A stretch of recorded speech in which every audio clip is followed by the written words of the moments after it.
ओम शांति, ओम शांति। संगम युग के लिए बाबा कहते हैं कि संगम युग पर ही अविनाशी बैंक खुलती है, क्योंकि बैंक में ही हम अपना जमा का खाता रखते हैं। तो इस बैंक में यानी संगम युग की बैंक में अभी हमने जितना जमा किया वही हमारी भविष्य प्रारब्ध होती है, जो 21 जन्मों तो चलती ही है, लेकिन उसके बाद आगे भी कई जन्मों तक हम वो प्रारब्ध खाते हैं। और अभी का जो जमा का हिसाब है वो अन्य युगों की तरह नहीं है। अभी का जमा का हिसाब है कि अगर हमने एक कदम श्रीमत प्रमाण उठाया तो हम पदम गुना कमाई करते हैं, यानी कदम में पदम है। बाबा कई बार कहते हैं कि आप बड़े से बड़े बिजनेसमैन हो। देखने में साधारण है, कोई नहीं कहेगा कि यहाँ इतने बड़े बड़े बिजनेसमैन बैठे हैं। तो बाबा ने कहा था एक मुरली में कि वो बिजनेसमैन मानो बहुत नामी ग्रामी बिजनेसमैन है तो एक दिन में 1 करोड़ कमा लेंगे, चलो कुछ करोड़ कमा लेंगे, लेकिन एक कदम उठाएं और पदम की कमाई कर लें, इतनी तो कमाई वो नहीं कर सकते। तो आप बच्चे पद्मा पदम पति बनते हो 21 जन्मों के लिए। ऐसा बिजनेस कोई कर नहीं सकता। तो समझते हैं इतना नशा, इतना खुशी है कि हाँ, हम इतने बड़े बाबा के बिजनेसमैन बच्चे हैं। लेकिन विधि है, उस विधि प्रमाण जब हमारे कर्म होते हैं तभी पद्मों की कमाई होती है। और अगर सुकर्म की बजाय सत्कर्म की बजाय विकर्म हो गए तो उतना ही हम गंवाते भी हैं। बाबा कहता है फिर वो हिसाब भी दुनिया वालों जैसा नहीं है कि वो जो करेगा या जैसा करेगा वैसा पाएगा, वो नहीं। फिर ये हिसाब क्या है, 1 का 100 गुना दंड हो जाता है। कमाई पदम गुना है, कमाई तो ज़्यादा है, पर अगर विकर्म हुआ तो 100 गुना फिर दंड भी है उसका, उतना वो माइनस भी होता है। तो उसकी विधि यही है कि जो खजाने बाबा ने हमें दिए, कल हमने बाबा की मुरली सुनी ना, तो बाबा ने हमें खजानों का मालिक बनाया है। तो जो खजाने हमें मिले हैं उन खजानों को हम जितना स्वयं प्रति और सेवा प्रति यूज़ करते हैं, दूसरों के प्रति यूज़ करते हैं, उतना वो हमारा बढ़ता जाता है, उतना हमारा जमा का खाता भी बढ़ता जाता है। दुनिया में अगर हमने स्थूल खजाने अगर किसी को दिए तो वो कम भी हो जाएंगे, लेकिन ये खजाने जो बाबा ने हमें दिए ये अविनाशी खजाने हैं। उसमें है ज्ञान, गुण, शक्तियाँ, समय, श्वास और संकल्प। ये 6 खजाने हैं हमारे संगम युग के। ज्ञान रत्नों की बात कल भी बाबा ने मुरली में कही कि सबसे बड़ा खजाना जो हमें बाबा से मिलता है वो है ज्ञान रत्नों का खजाना। और ये ज्ञान रत्न ही हमें मुक्ति और जीवन मुक्ति का अनुभव कराते हैं। जो अनेक कर्म बंधनों से आत्मा मुक्त होती है, क्योंकि ज्ञान को प्रकाश कहा गया, ज्ञान को शक्ति कहा गया, और ज्ञान को ही हम कहते हैं knowledge is source of income. दुनिया में भी जो जितना उच्च पढ़ाई पढ़ते हैं उतना उनकी कमाई ज़्यादा होती है ना। और इसीलिए लोग हायर स्टडीज़ करना चाहते हैं, इतने कठिन कठिन वो एग्ज़ाम पास करते हैं कि हम डॉक्टर बने, इंजीनियर बने, आईएएस बने, आईपीएस बने। तो ये हमारी पढ़ाई कौन पढ़ा रहा है? हाँ, सबसे ऊंची पढ़ाई जो स्वयं भगवान हमें पढ़ा रहा है। तो इसकी इनकम भी कितनी ऊंची है कि हम मनुष्य से देवता बन जाते हैं, जो और कोई पढ़ाई नहीं बना सकती हमें, लेकिन ये पढ़ाई हमें देवता बना देती है। तो ज्ञान रत्नों की कितनी वैल्यू है, यानी हमने सिर्फ सुना नहीं, उसको सुनकर खुश होते हैं, वो एक स्टेज है कि हम मुरली सुनते हैं, बहुत अच्छा लगता है, शांति भी मिलती है जब हम मुरली सुनते हैं, उस मुरली की शक्ति का भी हमें अनुभव होता है। लेकिन जब समय आता है तब क्या वो ज्ञान हमें माया जीत और प्रकृति जीत बनने में मदद करता है? वो तब होगा जब उस ज्ञान को हमने समाया है, उस ज्ञान को हमने अपना बनाया है। और नहीं तो ऐसा होता है कि हम मुरली सुनते हैं, हाँ, सबका मुरली सुनने का अपना अपना तरीका है। मुरली सुनते समय आधा समय जो है मन कहीं दूसरी बातों में, उसके चिंतन में चला जाता है, आज क्या काम करना है, या कोई बात से मन डिस्टर्ब है, हाँ, तो वो चिंतन मन में बीच बीच में चलता है, आज ये हुआ था, हाँ, इसने ये कहा था। तो हम पूरी एकाग्रता से मुरली नहीं सुन रहे, बैठे तो हैं, नियम है हमारा कि हमें मुरली सुनना है, मुरली के लिए बैठे हैं, लेकिन वो एकाग्रता नहीं है, तो हमें स्मृति में नहीं रहता है बाबा ने क्या कहा। और इसीलिए मुरली सुन के गए, 1-2 घंटा थोड़ा असर रहता है उसका, उस समय कोई बात आएगी तो भी हम शांति से बात करेंगे, थोड़ा धीरज से जवाब देंगे, ज़ोर से नहीं बोलेंगे, क्योंकि बैटरी चार्ज है। लेकिन 2-4 घंटे बीते, जितना जितना हम कर्म व्यवहार में आते जाते हैं, वो विस्मृति हो जाती है, हमको बैटरी डिस्चार्ज होने लगती है और हमारे पुराने संस्कार फिर काम करने लग जाते हैं। फिर हम सोचते हैं कि हाँ, क्यों मुझे गुस्सा आ रहा है, क्यों मन उदास हो रहा है, हाँ, चिड़चिड़ापन आ रहा है, मुरली तो सुनी थी, अमृत वेला भी किया था, हाँ, लेकिन कैसे? तो ये बाबा कहता है कमाया भी और खाया भी। हमने अमृत वेला किया, मुरली सुनी, ये हमने कमाई की, लेकिन सारा दिन में फिर से वही अपने संस्कारों के वश, जो पुराने संस्कार हैं उनके वश हमने कर्म कर लिए, आवेश में आ गए, या जो भी मैंपन में आ गए, कोई ना कोई हमारे संस्कार इमर्ज हो गए, तो हमने क्या किया, अपनी कमाई को जो कमाया वो ख़त्म कर दिया। तो ये बाबा कहते हैं जैसे वो होते ना दिहाड़ी के मजदूर होते हैं दुनिया में भी, रोज़ का रोज़ कमाते हैं, रोज़ का रोज़ खाते हैं। तो हमें अगर जमा करना है तो कमाना जो है, जो हमने कमाया वो कमाई हमारी पूरी जमा हो, ये हमारा लक्ष्य होना चाहिए। तो ज्ञान रतन, एक एक रतन बाबा कहता है लाखों रुपए की वैल्यू का है। इस पर एक अच्छी कहानी आती है कि एक बार एक राजा था और वो अपनी प्रजा का बहुत ख्याल रखता था। तो वो राज्य का वेश बदल करके चक्कर लगाया करता था, ताकि किसी को कोई आवश्यकता है या कोई दुखी है तो मैं किसी भी तरह से उसके दुख को दूर कर दूं।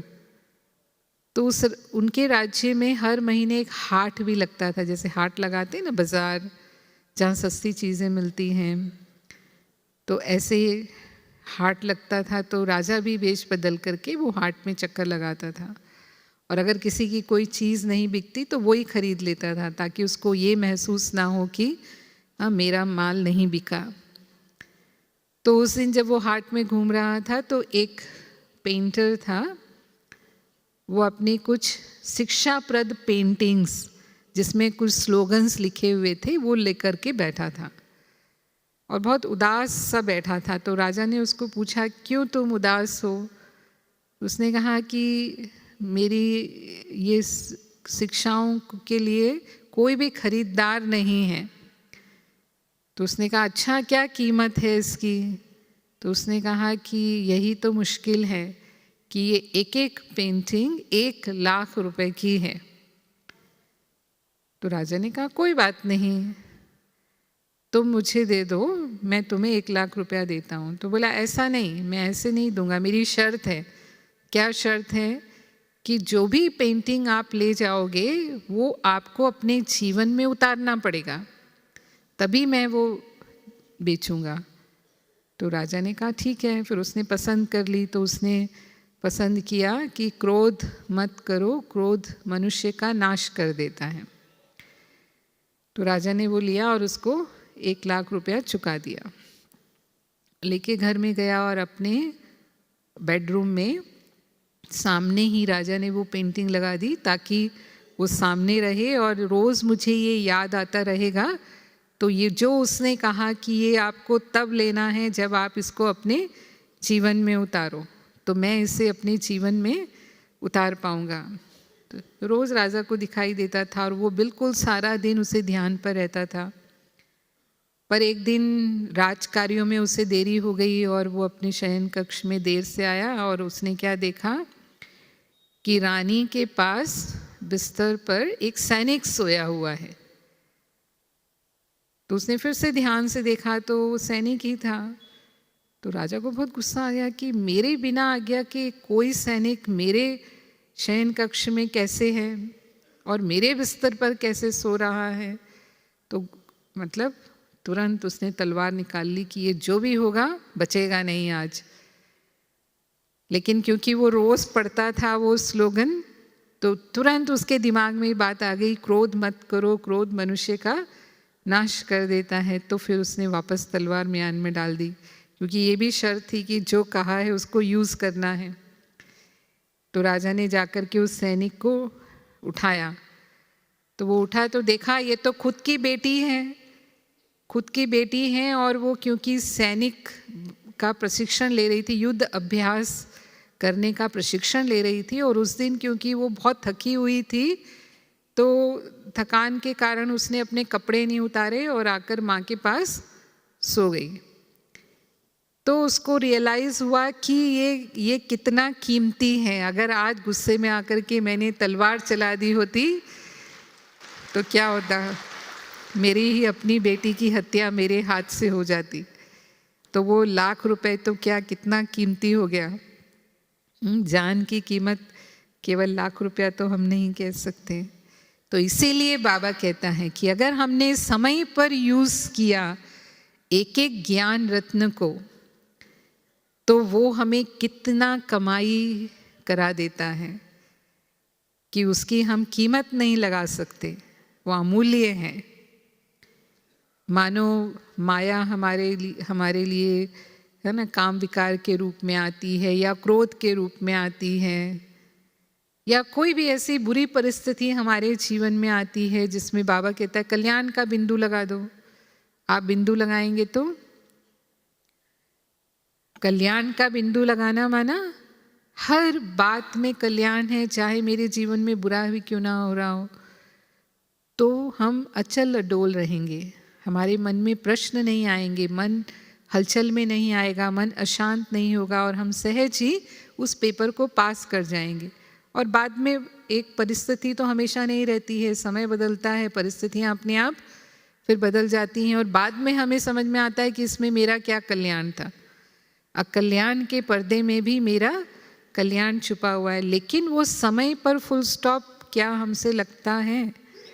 हम सब ड्रामा की पॉइंट को जानते हैं, लेकिन ड्रामा भी कहते हैं और हलचल में भी आते रहते हैं, दुखी भी होते रहते हैं, परेशान भी होते रहते हैं। मेरे साथ ऐसा क्यों हो रहा है, मेरे साथ ही ऐसा होता है, मेरा ही भाग्य भगवान ने ऐसा बनाया है क्या, मेरे ही जीवन में संघर्ष हैं क्या? हाँ, ऐसा सोचने लग जाते हैं। तो इसका मतलब हमने उस पेपर को पास विद ऑनर नहीं किया। तो ड्रामा का ज्ञान हम समय पर यूज़ कर सकें, और जब हम समय पर यूज़ करते हैं तो हम पदम गुना उसकी कमाई जमा कर लेते हैं। आज मानो क्रोध आता है, कोई भी बात से क्रोध की परिस्थिति पैदा होती है। मानो किसी ने मेरी बात नहीं मानी, कोई गलती कर देता है, कोई झूठ बोलता है, या कोई हमारा अपमान करता है, हमसे बुरा व्यवहार करता है। यही कारण बनते हैं जब हमें गुस्सा आता है। तो मैं शांत स्वरूप आत्मा हूँ, शांति के सागर की संतान हूँ। इन परिस्थितियों में जबकि मुझे शांत रहना चाहिए, तो क्या मैं शांत रह पाती हूँ? वो शांति की शक्ति मेरी काम करती है। और बाबा तो कहता है कि आपको स्वयं भी शांत नहीं रहना है, लेकिन सामने वाले को भी शांति का दान देना है, सामने वाले को भी शांति का अनुभव कराना है। तो अगर हम कर पाते हैं, नहीं तो होता क्या है कि हम पलटकर तुरंत जवाब दे देते हैं या अपना कारण बताना शुरू कर देते हैं उस समय। तो अगर मैंने बाबा की श्रीमत अनुसार शांत रह करके, धीरज में रह करके उस आत्मा को वैसा ही अनुभव कराया, तो जमा हो गया। नहीं तो बाबा कई बार कहते हैं कि उसने झूठ बोला। कई लोग कहते हैं उसने झूठ बोला ना, इसलिए मुझे गुस्सा आया। कोई तो कारण बनेगा तभी तो गुस्सा आएगा, बिना कारण के तो नहीं आएगा। तो अगर उसने झूठ बोला तो बाबा ने कहा वो तो फेल है ही, वो तो गलत है ही। लेकिन अगर मैंने गुस्सा किया तो क्या हम पास हो गए? क्या कहेंगे? हम भी फेल हो गए ना। तो वो भी फेल, मैं भी फेल।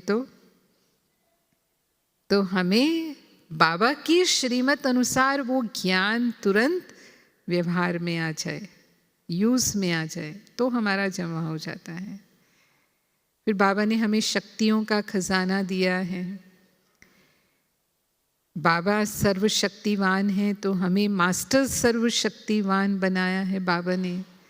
तो समय पर हम सहन शक्ति यूज़ करें, समय पर हम परखने की शक्ति, निर्णय करने की शक्ति, सामना करने की शक्ति।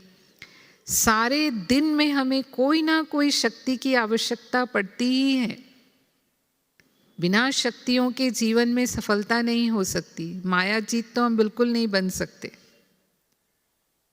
अभी जैसे सहन करने की शक्ति की बात की हमने, है ना, जो क्रोध की परिस्थितियां हैं उन सब में हमें सहन शक्ति यूज करनी पड़ती है। सहन किया माना हमने बाबा की आज्ञा का पालन किया। तो बाबा ने हमेशा कहा कि सहन करने वाले ही सहनशाह बनते हैं। देखो कितनी कमाई हो जाती है, क्योंकि किसकी आज्ञा से हम सहन कर रहे हैं।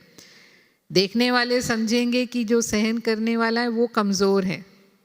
कई बार लोग इसलिए भी सहन नहीं करना चाहते कि अगर हमने सहन कर लिया, हम चुप रह गए ना, तो सामने वाले समझेंगे हमारी ही गलती है और हम कमज़ोर हैं, तो हमारा ही फ़ायदा उठाते रहेंगे।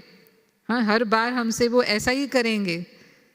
एक बार जवाब दे देते हैं फिर सब ठीक हो जाएगा। 10 बार मैंने सहन कर लिया, अभी कितनी बार और? हाँ, कोई तो सीमा होती है सहन करने की।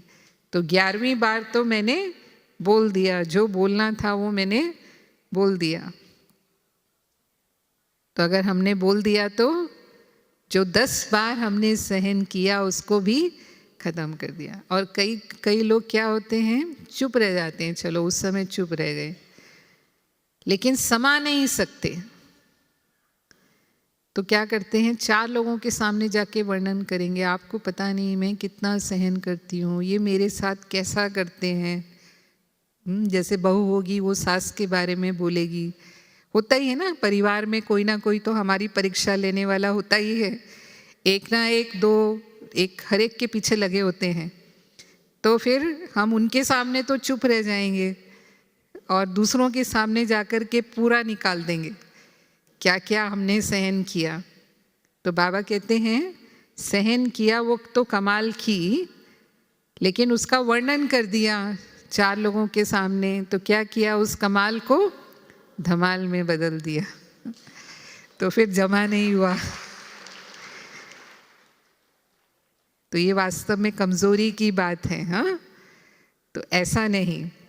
सहन करने का मतलब वो संकल्प भी हमको ना चले, महसूस भी ना हो कि मैंने सहन किया। ये ज्ञान की शक्ति है, प्रेम की शक्ति है। उन आत्माओं के प्रति अगर हमारी शुभ भावना है, रहम की भावना है, बाबा हमेशा कहते हैं ना, अगर कोई ऐसा कर रहा है तो वो परवश है, वो माया के वश है वो आत्मा, और वो अपने संस्कारों के वश है, इसीलिए वो ऐसा कर रही है। तो हमें वो रहम आना चाहिए उसके ऊपर, और उनके प्रति हमारी शुभ भावना होनी चाहिए कि इसका भी कल्याण हो। तो फिर हमें ये व्यर्थ संकल्प नहीं चलेंगे, हमें ये नहीं लगेगा कि हमने सहन किया, लेकिन और ही उनके कल्याण की शक्ति हम उनको दे रहे हैं बाबा से लेकर के, तो हमारा जमा होगा। हमें परखने की शक्ति भी चाहिए, क्योंकि माया अनेक रूप धारण करती है, और कहाँ सहन करना है, कहाँ समाना है, कहाँ सामना करना है, ये भी परखने की शक्ति चाहिए। नहीं तो जहाँ सहन करना है वहाँ सामना कर लेंगे, और जहाँ सामना करना चाहिए वहाँ सहन कर लेंगे। अगर वो परखने की शक्ति हमें नहीं है तो गलत निर्णय हो जाएगा। परखने से ही फिर निर्णय होता है हमारा, तो निर्णय शक्ति भी सही चाहिए। सही समय पर सही निर्णय किया तो सफलता मिलेगी। हम दिखाते ना, शास्त्रों में मिसाल है कि जो सीता थी उससे ये परख नहीं हो पाई कि ये सोना हिरण है या मायावी हिरण है। तो उसने समझा कि ये सोना हिरण है, तो राम को मजबूर कर दिया उसने सोना हिरण को लाने के लिए। और जब राम सोने हिरण के पीछे गए तो वहाँ वो मायावी ने जब शरीर छोड़ा तो उसने राम की आवाज़ निकाल दी, तो वो भी परख नहीं पाई वो। तो उसने लक्ष्मण को मजबूर कर दिया जाने के लिए। जब लक्ष्मण जाने लगे तो उन्होंने उसके लिए एक लक्ष्मण रेखा बना दी कि इसमें सेफ रहे। तो साधु के वेश में रावण आया, उसको भी वो परख नहीं पाई कि ये कौन आया, सचमुच साधु है या कोई मायावी है। और यही कारण हुआ कि वो रावण के चंगुल में फंस गई, और उसको कितने वर्ष उस शोक वाटिका में गुजारने पड़े, रावण की कैद में गुजारने पड़े। तो यहाँ भी अगर हमने माया के रॉयल रूपों को नहीं परखा, माया कई बार सूक्ष्म रूपों में आती है। अब जैसे काम विकार का मोटा रूप है, ये तो हम सब जानते हैं। हाँ, लेकिन उसके जो सूक्ष्म रूप हैं, थोड़ा किसी के प्रति आकर्षण होना, उसको बाबा कहते हैं अच्छे लगते हैं। हम ये शब्द कहते हैं ना, ये मुझे अच्छे लगते हैं, या इनका योग अच्छा लगता है, इनका ज्ञान अच्छा लगता है, इनकी सेवा अच्छी लगती है, या इनका स्नेह अच्छा लगता है। कोई ना कोई विशेषता हर आत्मा के अंदर होती है, हाँ, जिसके कारण उनके प्रति हमारा झुकाव थोड़ा ज़्यादा हो जाता है। अब उनके प्रति झुकाव ज़्यादा होगा तो वो लगाव में कब बदल जाएगा हमें पता ही नहीं चलेगा। तो यहाँ क्या किया, माया ने अपना रॉयल रूप धारण कर लिया, और वो बाबा से हमारा योग तोड़ने के निमित्त बन जाते हैं। ऐसे ही हर एक विकार के जो रॉयल रूप हैं, तो ये हमें परखना है। बाबा कहते हैं मोटी जंजीरों को तो हम तोड़ लेते हैं क्योंकि वो तो स्पष्ट दिखाई देती हैं, लेकिन ये हैं महीन जंजीरें, जिसको बाबा ने कल मुरली में कहा ना, हीरे की रस्सियाँ, सोने की रस्सियाँ जब तक नहीं टूटी हैं तब तक सही में मुक्ति नहीं हो सकती है। तो ये सब सोने की कहते हैं, वो चेन होती है, जंजीर नहीं होती है, वो चेन होती है, और वो ज़्यादा आकर्षण करने वाली होती है। जैसे सीता को भी वही आकर्षण हुआ। तो उनको परख के और हम विजयी बने। ऐसे ही सामना करने की शक्ति हमारी, परिस्थितियों का सामना हम ज्ञान के आधार पर, और बाबा हमारे साथ है, स्वयं सर्वशक्तिवान हमारे साथ है, इसीलिए हम समर्थ हैं। जैसे दुनिया में भी होता है ना, किसी के साथ कोई समर्थ होता है, यानी जैसे एक मिनिस्टर है उसको बॉडीगार्ड मिले हुए होते हैं, है ना, वो सुरक्षा गार्ड जिसको बोलते हैं वो मिले हुए होते हैं, तो वो बिल्कुल निर्भय होकर चलते हैं क्योंकि उनको पता है कि हमारे साथ सुरक्षा करने वाले हैं। तो हमारे साथ भी हमारा रक्षक कौन है? स्वयं सर्वशक्तिवान है, भगवान हमारा साथी है। तो फिर हमें किस बात का डर है? तो हम सामना कर सकते हैं। लेकिन कुछ परिस्थितियां, जैसे हम बताते हैं, मानो किसी की मृत्यु हो गई, अभी कोरोना पीरियड हम सब पास कर रहे हैं, और जब दूसरी लहर आई थी तब हम सबको पता है कितना बुरी हालातों से हर परिवार गुजरा, और कोई भी परिवार ऐसा नहीं होगा उस समय जिसके घर में किसी की मृत्यु ना हुई हो।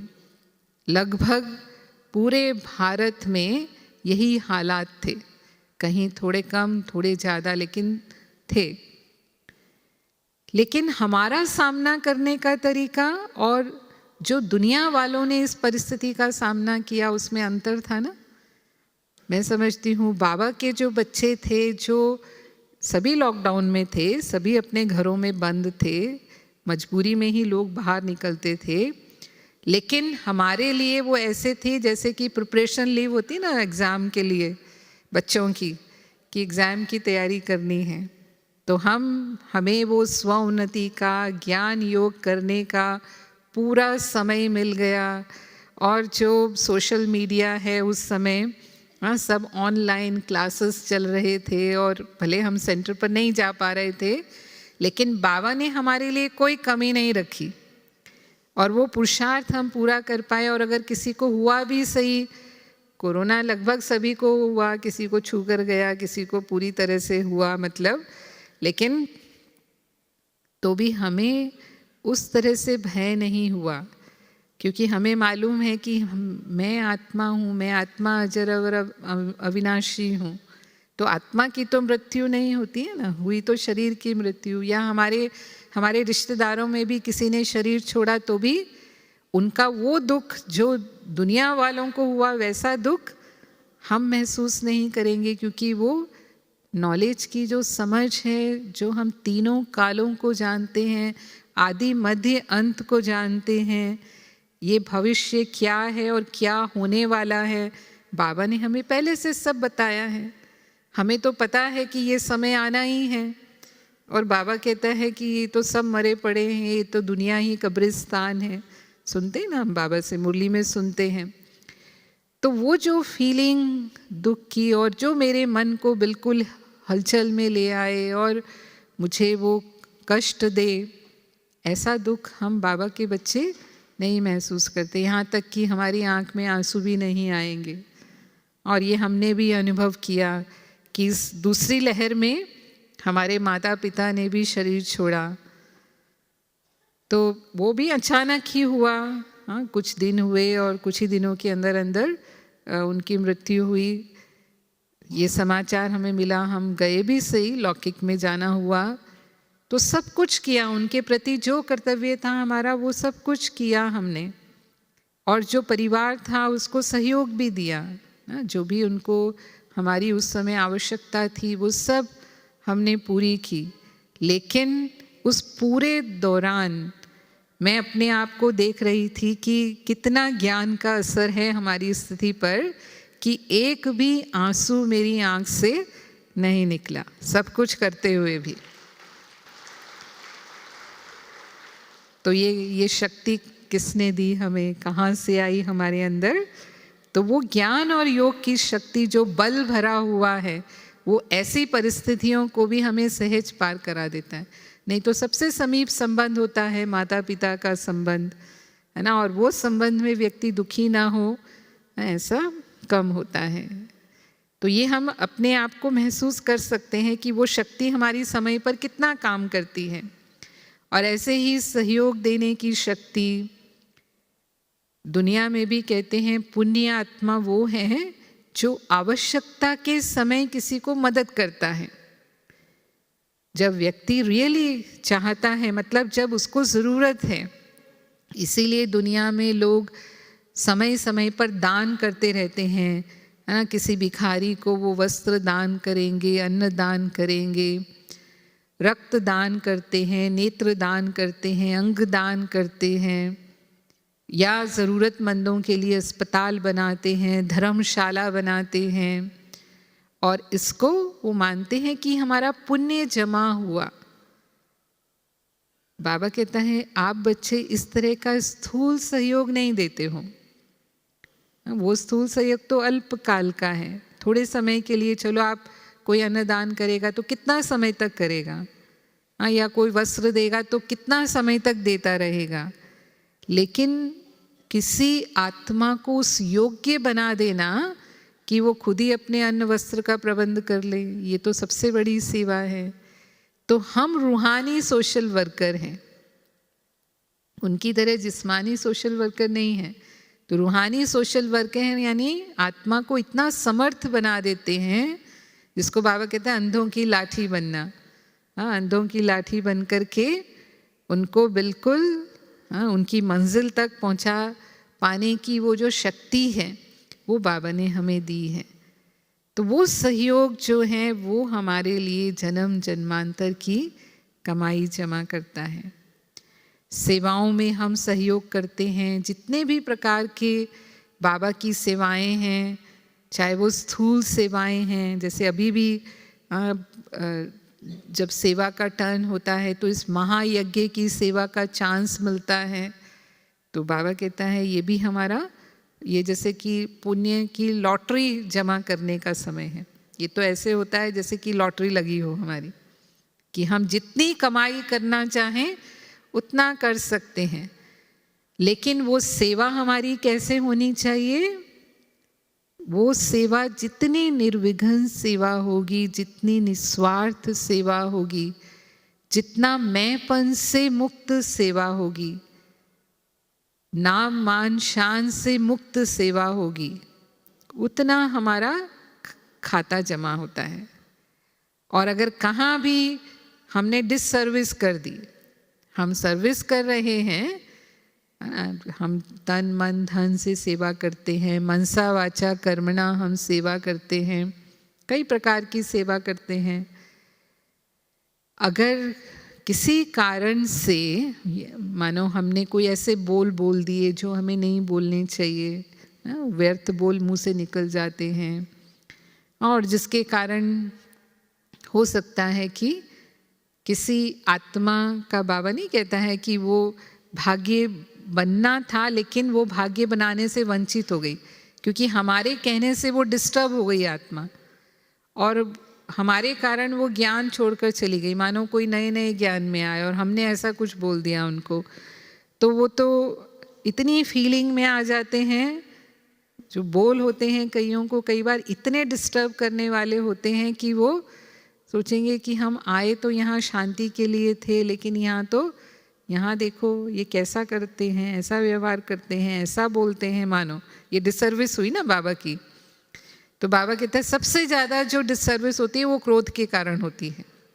अपने ऊपर अगर कंट्रोल नहीं कर पाते, तो फिर अगर हमने 10 बार पहले सर्विस की और एक बार हमने डिससर्विस कर दी, तो वो पूरा का पूरा खत्म हो जाता है। जैसे काम विकार के लिए बाबा कहता है ना, मुरलियों में आता है कि अगर एक बार विकार का असर हुआ तो अब तक की जो भी कमाई आपने की वो की कमाई चट हो जाती है। ऐसे कहते हैं बाबा, ये 5वीं मंजिल से गिरने के समान है।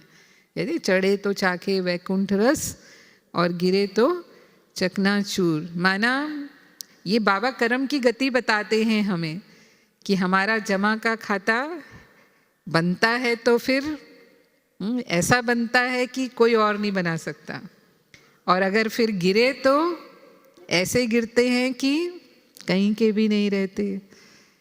तो फिर ये हमें बहुत सावधान रहना है इसमें कि हम कहीं ऐसे तो अपनी कमाई को नहीं गंवा देते। तो सेवा में हमें दुआएं मिलती हैं, दुआओं की कमाई होती है जितना हम सेवा करते हैं। अब तन से जो हम सेवा करते हैं वो तो जब हमें सेवा का चांस मिलता है तब करेंगे, कोई सेंटर पे प्रोग्राम होंगे तब हम वो सेवा करेंगे, या समय प्रति समय सेंटर पर बहनों को जब आवश्यकता होती है तो वो बुलाते हैं और हम उनके साथ सहयोगी बनते हैं। लेकिन हम धन से भी सहयोगी बनते हैं बाबा के कार्यों में। और बाबा कहता है ये बीज बोने की तरह है। जैसे हम एक बीज बोते हैं तो उसका जो फल निकलता है वो कैसा निकलता है? एक बीज से हमें गिनती के बीज मिलते हैं, अनगिनत बीज मिलते हैं। आज हमने अगर एक आम का बीज बोया तो उस आम के फल से, उस आम के बीज से कितने आम निकलेंगे हम गिनती नहीं कर सकते ना, वो इतने सालों तक फलता रहता है। तो ऐसे ही जब हम बाबा के कार्यों में सफल करते हैं तो वो हमें इस तरह से, हम कहेंगे, बेहद की प्राप्ति कराने वाला है। तो हम इस को जानते हैं, इस वैल्यू को जानते हैं, और हम सब बाबा के बच्चे यथाशक्ति यथा योग्य बाबा की सेवा में अपना धन सफल करते हैं। लेकिन उस धन में भी अगर दिखावा है, एक तो होता है बाबा कहते हैं गरीब ने 1 रुपया दिया तो उसका भी 1 लाख जमा होगा, और अगर एक जो साहूकार है अगर वो जमा करता है, 1 लाख जमा करता है तो वो भी उतना ही होगा। क्योंकि जो गरीब जमा कर रहा है वो दिल से सेवा कर रहा है। तो जो बाबा के घर में दिल से सेवा करते हैं, सच्चे दिल से सेवा करते हैं, उसमें कोई मान शान की इच्छा नहीं है। जिसको कहते हैं ना गुप्त दान महादान, दो दान महादान कहे जाते हैं। एक तो गुप्त दान और दूसरा है तुरंत दान।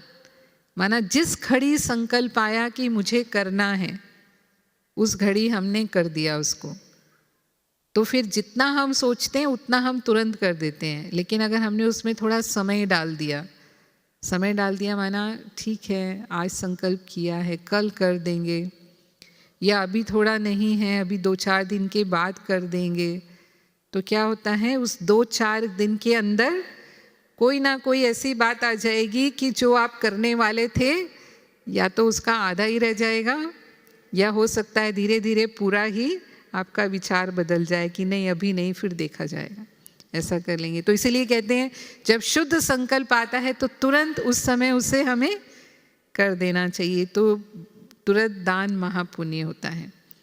और या फिर हम जो भी हम ये करते हैं दिल से करते हैं, बाबा कहता है वही बाबा के बच्चे दिल तख्त नशीन होते हैं।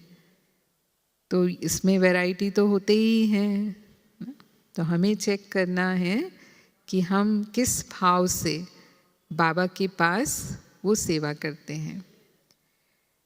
जिनके पास भी जमा का खाता भरपूर होता है, दुनिया में भी हम देखते हैं कि संसार में जो संपन्न आत्माएं होती हैं उनके चेहरे पर वो झलक फलक दिखाई देती है कि ये खाते पीते घर के हैं, यानी अच्छे घर के हैं। वो एक नशा होता है उनके चेहरे पर। यहाँ भी बाबा कहते हैं कि जिनका वो खाता भरपूर होगा उनके चेहरे से वो ईश्वरीय नशा दिखाई देगा, उनकी सूरत ही सर्विसेबल होगी, चेहरा ही उनका सेवा करेगा, संपन्नता दिखाई देगी उनके चेहरे से। और कोई भी छोटी छोटी बातों में उनकी आंख नहीं डूबेगी। जैसे दुनिया में भी जो रॉयल लोग होते हैं ना, तो छोटी छोटी चीज़ों पर उनकी नज़र नहीं जाती है, क्योंकि वो भरपूर होते हैं, उनको इतना प्राप्त है कि उन पर उनकी नज़र नहीं जाएगी। तो यहाँ भी जितना हम भरपूर हैं वहाँ उतना हम छोटी बातों में अपनी बुद्धि नहीं लगाते, यानी व्यर्थ में हमारा टाइम वेस्ट नहीं होता। तो ये शक्तियाँ जो बाबा ने हमें दी हैं, जितना हम सेवा में यूज़ करते हैं। अब जैसे हमारी समेटने की शक्ति है, समेटना हमें किससे होता है? विस्तार से समेटना है अपने संकल्पों को जो व्यर्थ में जाते हैं। छोटी छोटी बातों में हमारा मन उलझ जाता है कई बार, हाँ, या उधर उधर की बातें हम सोचते रहते हैं, बिल्कुल हम ध्यान नहीं देते कि मेरा मन कहाँ जा रहा है। पहले भी हमारी यही शिकायत होती थी कि हमारा मन कंट्रोल में नहीं रहता है। मन कंट्रोल में नहीं रहने का मतलब जो आए मन में वो चलता रहता है। और अगर अभी भी हम यही सोचते हैं, यानी जिस समय जिस स्थिति में अपने मन को स्थित करना चाहें, बाबा की याद में लगाना चाहें, हमारी उतनी कंट्रोलिंग पावर हो कि हम मन को बाबा की याद में लगा लें। जैसे कल बाबा ने हमसे ड्रिल कराई, 1 मिनट के लिए हमें इस स्थिति में स्थित हो जाना है। तो क्या मेरा मन जिस घड़ी में चाहूँ उस घड़ी एकाग्र हो जाता है? समय पर हमें कंट्रोलिंग पावर चाहिए। और खासकर बाबा कहता है अंतमते सो गते, अंतमति हमारी गति होगी तो लास्ट घड़ी कभी भी आ सकती है। आज हम कह सकते हैं कि वो समय कब आ जाएगा, कोई भी नहीं कह सकता है। तो उस समय अगर मेरा ये अभ्यास होगा, जिसको बाबा कहता है बहुत काल का अभ्यास होगा, तो हम तुरंत अपने मन को बाबा में लगा लेंगे। बाबा में मन लगा और कोई मेरे को याद नहीं है तो हम पास हो जाएंगे और वो हमारी सद्गति होगी। यानी आने वाला जो हमारा जन्म होगा वो भी बाबा कहता है वो फिर सेवा के लिए हमारा जन्म होगा। तो शक्तियों को यूज करना, फिर संकल्प शक्ति भी है हमारी। संकल्प शक्ति, जितना हम आत्माओं के प्रति कल्याण की भावना रखते हैं, शुभ भावना रखते हैं, वो हमारा जमा होता है। और मानो कोई हमारा बुरा कर रहा है, उसके प्रति भी अगर हम शुभ भावना रखते हैं तो पदम गुना जमा होता है। क्योंकि ऐसा दुनिया में नहीं कर पाते, साधारण लोग ऐसा नहीं कर पाते। अच्छे के साथ हम अच्छे होते हैं, लेकिन किसी ने मेरे साथ बुरा किया तो उसके साथ हम भी क्या होते हैं, बुरे हो जाते हैं। हमारी वृत्ति भी बदल जाती है, भाव बदल जाता है, व्यवहार बदल जाता है ना। भले हम कहेंगे कुछ नहीं, लेकिन ऐसा ही हमारा हो जाता है, तो फिर हमारा जमा नहीं होता। लेकिन कैसा भी हिसाब किताब किसी आत्मा के साथ हमारा है, लेकिन बाबा की श्रीमत प्रमाण फिर भी उसके प्रति मेरी कल्याण की भावना रहती है, शुभ भावना रहती है, तो वो संकल्प शक्ति से हमारा जमा होता है। वर्तमान समय वो बहुत अमूल्य समय है। एक एक सेकंड बाबा कहता है 1 साल के बराबर है। तो हमें समय को भी बर्बाद नहीं करना है, क्योंकि ये समय ही हमें जमा करा रहा है। समय की वैल्यू, संगम युग के समय की वैल्यू है, जिसके लिए बाबा कहता है अभी नहीं तो कभी नहीं। अभी नहीं किया तो फिर वो कभी नहीं होगा। तो ये हम समय को वेस्ट करते हैं कई बार, हाँ, इधर उधर की बातें करने में, समाचार की लेन देन में, तेरी मेरी करने में, और नहीं तो आजकल सोशल मीडिया, टेलीविज़न के सामने बैठ गए, हाँ, या मोबाइल में सोशल मीडिया में व्हाट्सएप देख रहे हैं, फेसबुक देख रहे हैं, या जो जिसको यूज़ कर रहा है। अब उसमें घंटा चला गया या और कितना भी टाइम चला गया, वेस्ट हो जाता है हमारा टाइम। हमारा टाइम कितना वैल्यूबल है। जब बाबा 1 सेकंड की इतनी वैल्यू बता रहे हैं, तो बाबा कहते हैं 8 घंटे आपको जीवन निर्वाह के लिए बाबा देता है। 8 घंटे आप काम करो, जो भी आपको करना है ना, अपनी प्रवृत्ति संभालनी है, अपना बिजनेस, अपनी नौकरी, जो भी। 8 घंटे आप भले आराम करो, वो भी बाबा देता है। और बाकी 8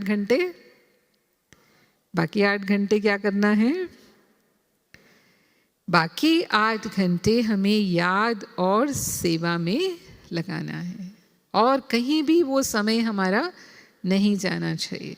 तो ये हमें अपने समय को भी पूरी तरह से जांच रखनी है कि कहीं मेरा समय वेस्ट तो नहीं हो रहा, समय पूरा मेरा सफल हो रहा है। और ऐसे ही श्वासों का खजाना बाबा ने हमें दिया है।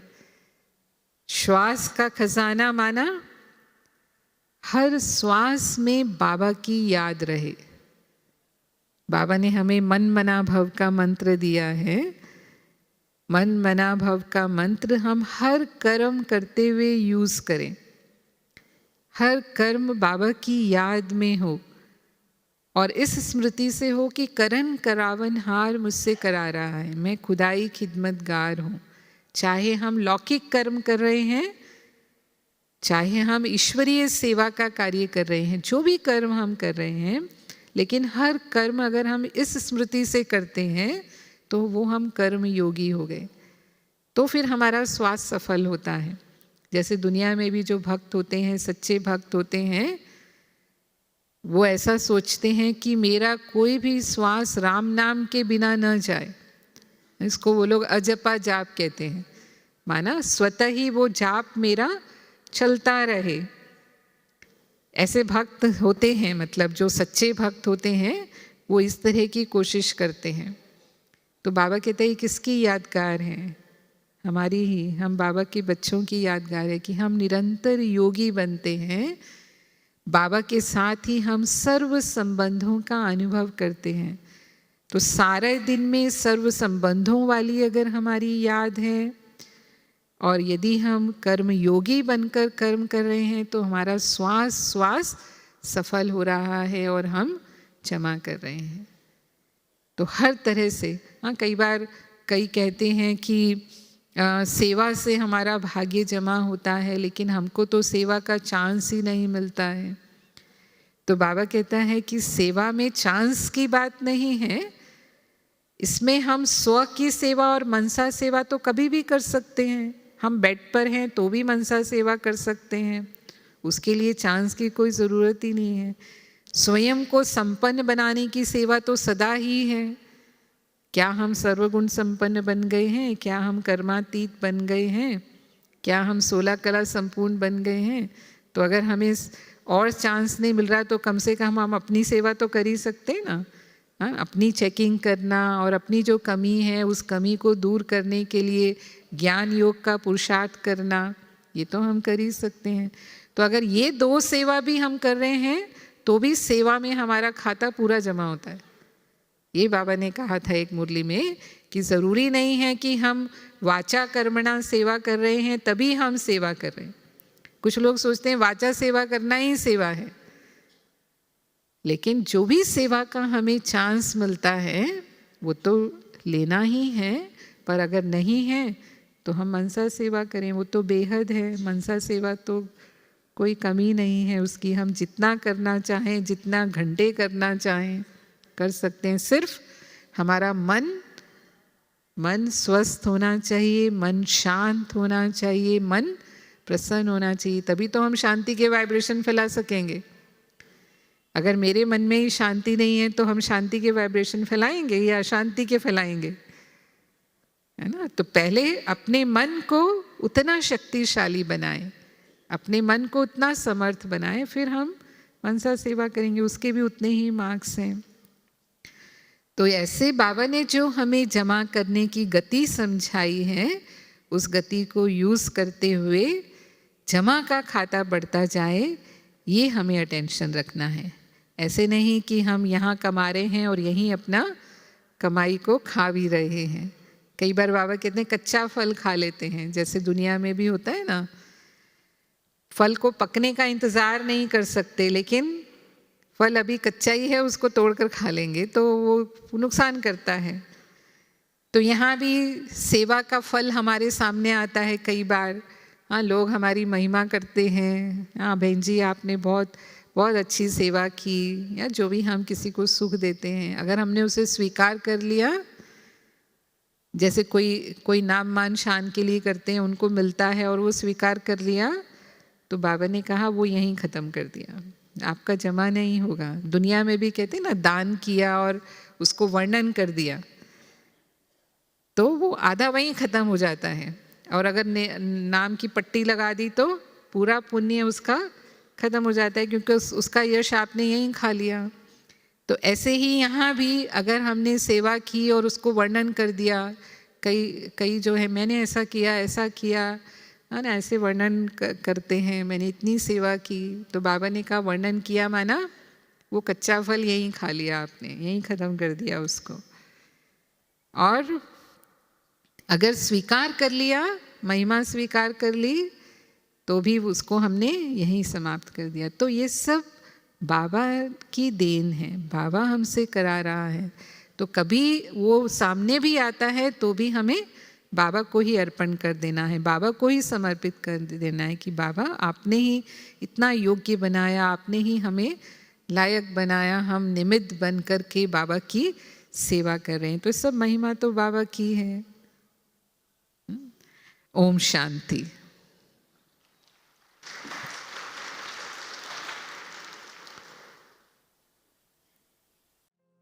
सफल कर लो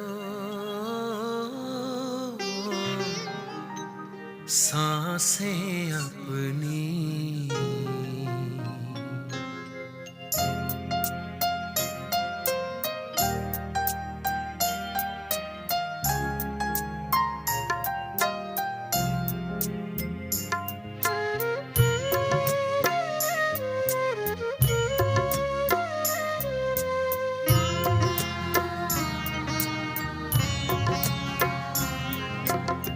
सफल कर लो सांसें अपनी, परम पिता को याद कर। सफल कर लो सांसें अपनी, परम पिता को याद कर। व्यर्थ न जाए जीवन अपना, व्यर्थ न जाए जीवन अपना, पल पल को आबाद कर। सफल कर लो सांसें अपनी, परम पिता को याद कर।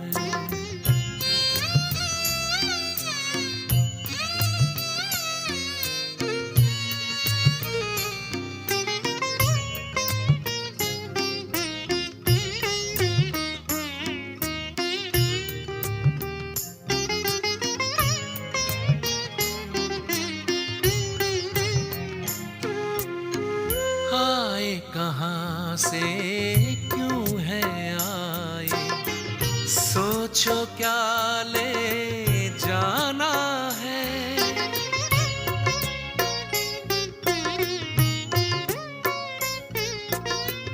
आए कहाँ से क्यों है आए, सोचो क्या ले जाना है। जैसी करनी वैसी भरनी, कभी नहीं भुलाना है। शुभ संकल्पों की, शुभ संकल्पों की करो रचना, विश्व का कल्याण कर। व्यर्थ न जाए जीवन अपना, पल पल को आबाद कर। सफल कर लो सांसें अपनी, परम पिता को याद कर।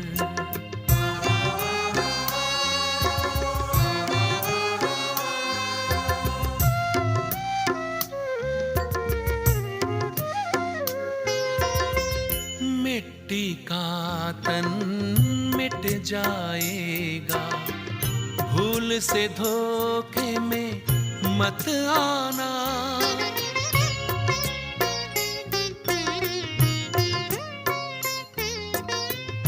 मिट्टी का तन मिट जाएगा, भूल से धोखे में मत आना। वस्तु वैभव धन संपदा, साथ कभी ना है जाना। मैं हूँ आत्मा, मैं हूँ आत्मा अजर अमर, बस यही एहसास कर। व्यर्थ न जाए जीवन अपना पल पल को आबाद कर, सफल कर लो सांसें अपनी परम पिता को